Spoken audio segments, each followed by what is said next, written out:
Assalamualaikum warahmatullahi wabarakatuh.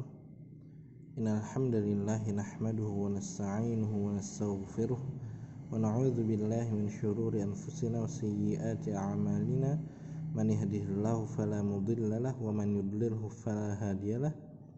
Wa asyhadu an la ilaha illallah wahdahu la syarika lah wa asyhadu anna Muhammadan 'abduhu wa rasuluh.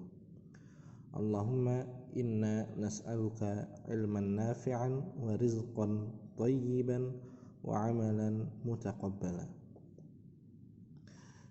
Ikhwani, para santri rahimani wa rahimakumullah, insyaallah pada kesempatan kali ini kita akan mempelajari tentang sejarah pembukuan Al-Quran.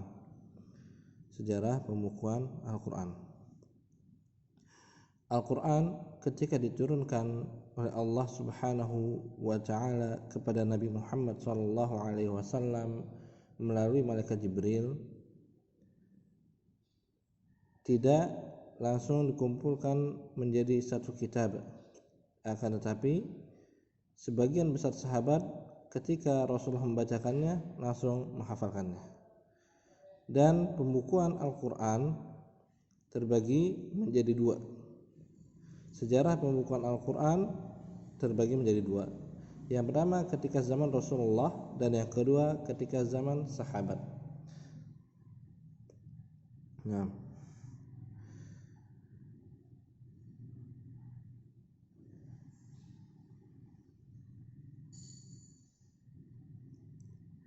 pembukuan Al-Quran pada masa Rasulullah SAW belum terjadi. Yang terjadi hanyalah penulisan oleh sebagian sahabat.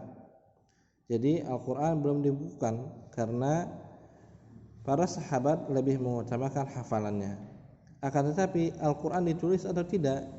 Al-Quran ditulis oleh sebagian sahabat ridwanullah alaihim ajma'in. Ibnu Katsir rahimahullah menyebutkan bahwasanya jumlah penulis wahyu pada zaman Rasulullah SAW berjumlah 23 sahabat.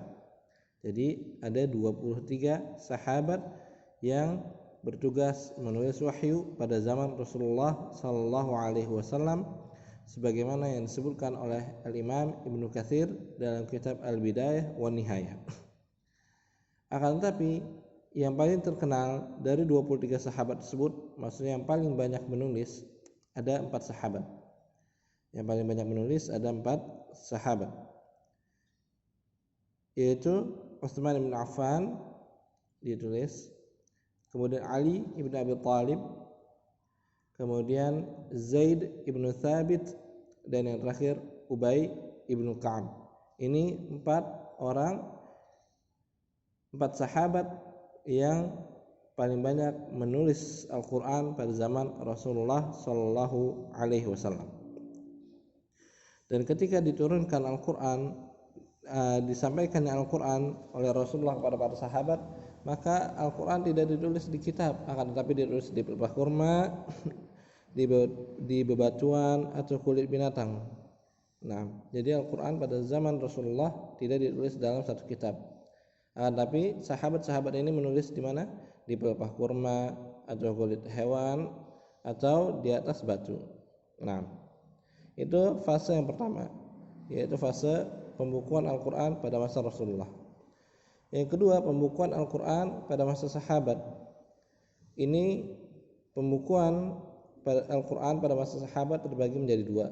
Pembukuan Al-Quran pada masa Khalifah Abu Bakar As-Siddiq radhiyallahu anhu, dan pembukuan pada zaman Utsman bin Affan radhiyallahu ta'ala anhu.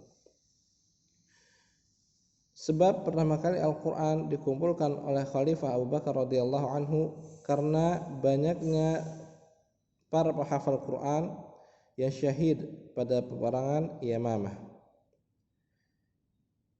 Oleh karena itu Umar bin Khattab menyarankan kepada Abu Bakar radhiyallahu anhu untuk mengumpulkan Al-Quran menjadi satu, karena khawatir Al-Quran ini terpecah belah, maksudnya disebabkan meninggalnya orang-orang yang menghafal Quran, hilanglah Al-Quran.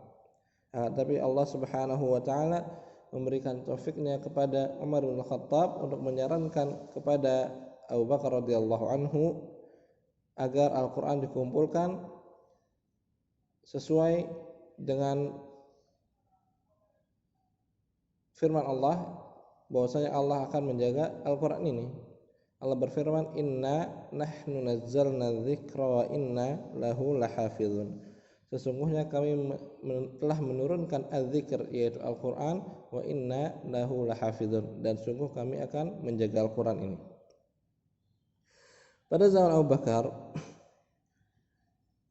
yang menulis Al-Qur'an adalah Zaid ibn Thabit.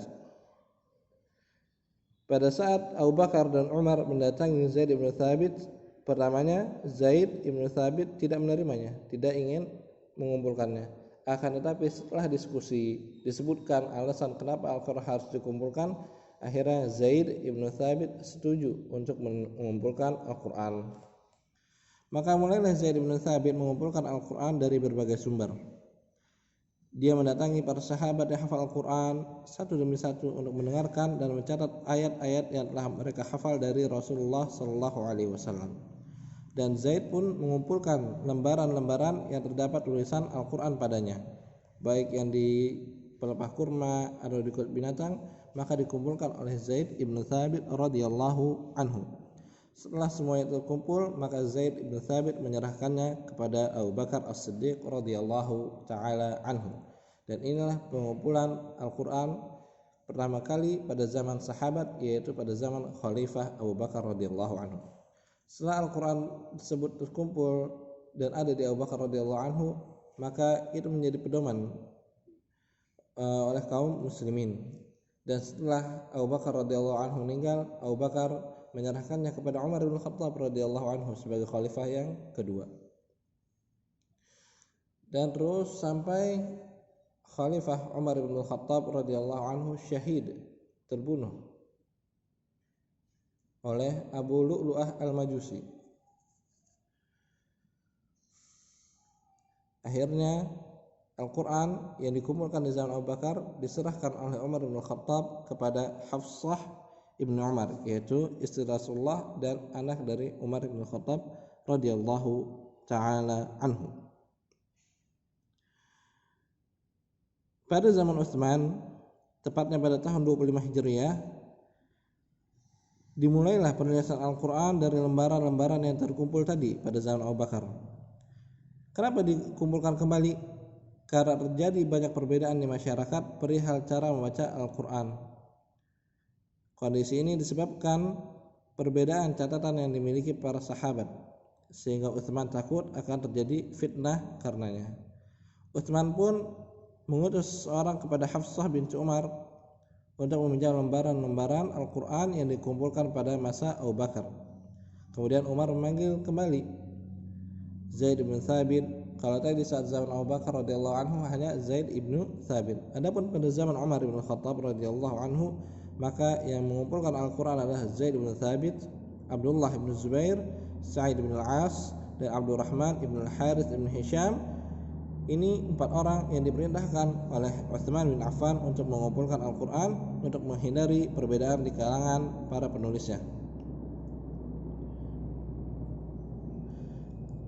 Dan ketika dikumpulkan kembali, Utsman bin Affan radhiyallahu anhu memerintahkan keempat sahabat ini untuk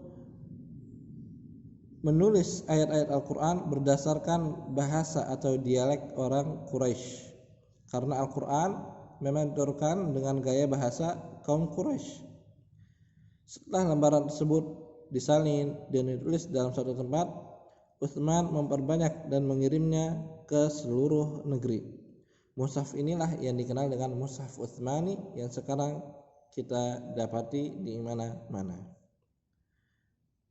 Setelah selesai terkumpul, Utsman mengembalikannya kepada Hafsah dan memerintahkan agar membakar seluruh catatan yang berisi Al-Qur'an yang berada di tangan para sahabat agar tidak terjadi perbedaan. Ini aja untuk pelajaran hari ini. Jangan lupa absen di kolom komentar. Barakallahu fikum. Subhanakallahumma bihamdika asyhadu an la ilaha illa anta astaghfiruka wa atubu ilaik. Assalamualaikum warahmatullahi wabarakatuh.